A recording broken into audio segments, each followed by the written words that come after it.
Akkam jirtu hordoftoota keenya OJM irraa oduu isaatii kanaaf qopheessine isinitti himnaa dhiyaadha. Eertiraan walabummaa Itoophiyaa sarbuun humna waraanaa Tigraayitti ergiteerti jedhan Ambaasaadar Suleemaan Daddafoo. Eertiraan humna waraanaa hidhate walabummaa Itoophiyaa sarbuun daangaa Itoophiyaa ceesiftee gara naannoo Tigraayitti ergiteerti jedhan Somaaliyaatti Ambaasaadar Itoophiyaa kan ta'an Ambaasaadar Suleemaan Daddafoo. Yeroo naannoo Tigraay gahanis garee mootummaa federaalaa waraanuuf qophiitti jiru maafiyaa ittiin jedhaniin simatamaniiru jedhan Ambaasaadarichi. Dabalataan pirezidaantiin duraanii bulchiinsa yeroo Tigraay fi gorsaa muummicha ministeeraa Abiyyi obbo Geetaachoo Raddaa TPLF mootummaa federaalaa waraanuuf qaamolee keessaa fi alaa wajjin tokkummaa tolfachuu ji'ootaaf fakkataa bahee amma ifatti labseeraa jedhan. Dhaabichi qaama faallaa Itoophiyaa dhaabate waliin hidhata tolfachuun mootummaa federaalaa kuffisuu kaayyoo godhatee hojjetaa jira jechuun balaaleffatan.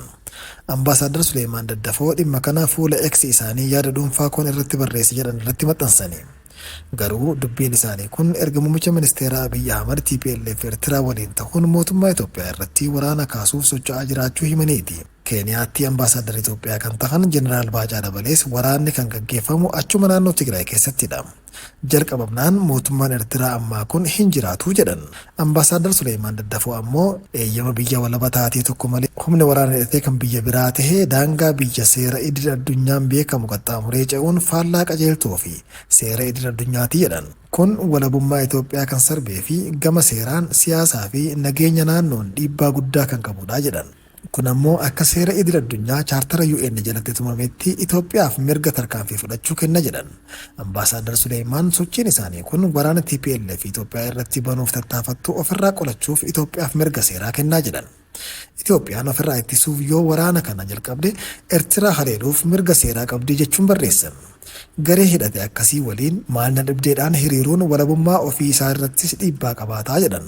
Daayirektara dhaabbata fayyaa addunyaa Dr. Tewoodiroos Adhaanoom waggoota 3 darbaniif walitti bu'iinsi qaama hidhate gidduutti naannoo Amaaraatti mudate lubbuu namoota hedduu galaafateera. Oromiyaanis akkasuma dhiiguu itti fufteerti. Tigraay waraanatti deebi'aa jirti. Affaarii fi Beenishaangul jeequmsaan miidhamaniiru jedhan.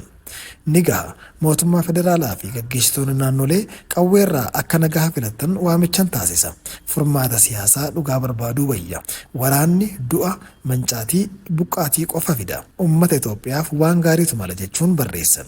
Mootummaan Eertiraa ifatti humni waraanaa isaa daangaa Itoophiyaa keessa jiraachuu fi waraana banuuf qophii tahuu waan hime hin qabu. Mootummaan Itoophiyaa tokkummaa TPLF fi Eertiraan ijaarratan hime malee humni waraanaa Eertiraa daangaa Itoophiyaa keessa seenuu tibbana hin ibsine. Gabaasni kan BBC'ti.